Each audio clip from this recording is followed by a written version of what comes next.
Madame la Présidente du Conseil de surveillance, Madame la Directrice Générale, Monsieur le Vice-président de la Commission médicale d'établissement, Monsieur le Directeur Général de l'ARS, Monsieur le Président de l'Université, Monsieur le Directeur de l'EHESP, Mesdames et Messieurs les membres du Conseil de surveillance, Mesdames et Messieurs, chers collègues, chers amis, c'est avec un grand plaisir que j'interviens aujourd'hui aux côtés de notre Directrice Générale, de notre Vice-président de la CME, de notre Président du Conseil de surveillance, pour vous souhaiter, à vous et à vos proches, tous mes meilleurs vœux pour cette année 2017 qui vient de commencer.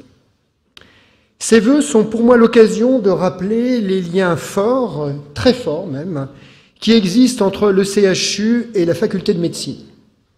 Ces liens sont indispensables pour assurer une formation et une recherche de qualité, et ils vont encore se renforcer en 2017 en raison de deux grands défis que nous aurons à relever ensemble. Et je rejoins les propos de notre vice-président pour dire qu'effectivement, nous ne pouvons aboutir que si nous travaillons tous ensemble, de façon cohérente et coordonnée. Et ces deux grands projets, je dirais, d'ambition hospitalo-universitaire immédiat, sont la mise en place des groupements hospitaliers de territoire et la mise en place du groupement d'intérêt scientifique sur la simulation en santé. Le premier défi concerne donc la mise en place des groupements hospitaliers de territoire au niveau de notre subdivision d'internat. Et c'est, je dirais, le lien entre le CHU et la faculté de médecine se joue à ce niveau-là. Le CHU et la faculté de médecine vont ainsi devoir développer et organiser de façon cohérente non seulement le soin et le recours, mais aussi la formation et la recherche sur l'ensemble de la subdivision. Alors, on va mettre en place une organisation basée sur des collaborations privilégiées, non seulement avec les 10 centres hospitaliers de notre territoire 5, mais aussi avec les 5 grands hôpitaux coordonnateurs de GHT de notre subdivision, Saint-Malo, Saint-Brieuc, Vannes, Lorient et Pontivy. Et il se trouve que les hasards du calendrier font que cette nouvelle organisation hospitalière va se mettre en place en même temps que la réforme du 3e cycle des études médicales.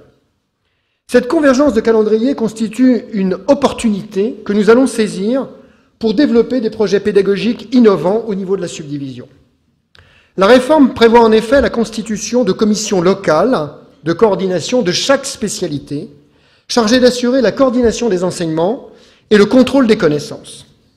Je souhaite que ces commissions, naturellement coordonnées par des hospitalo-universitaires, puissent intégrer des praticiens hospitaliers, non seulement du CHU, mais aussi des hôpitaux de référence de notre territoire, pour développer des projets pédagogiques concertés autour d'objectifs partagés. Le but étant d'harmoniser la qualité de la formation et les méthodes d'évaluation des internes sur l'ensemble de notre subdivision. Ces liens pédagogiques renforcés entre les équipes de nos territoires seront d'ailleurs propices à une meilleure identification des filières de soins, de proximité et de recours.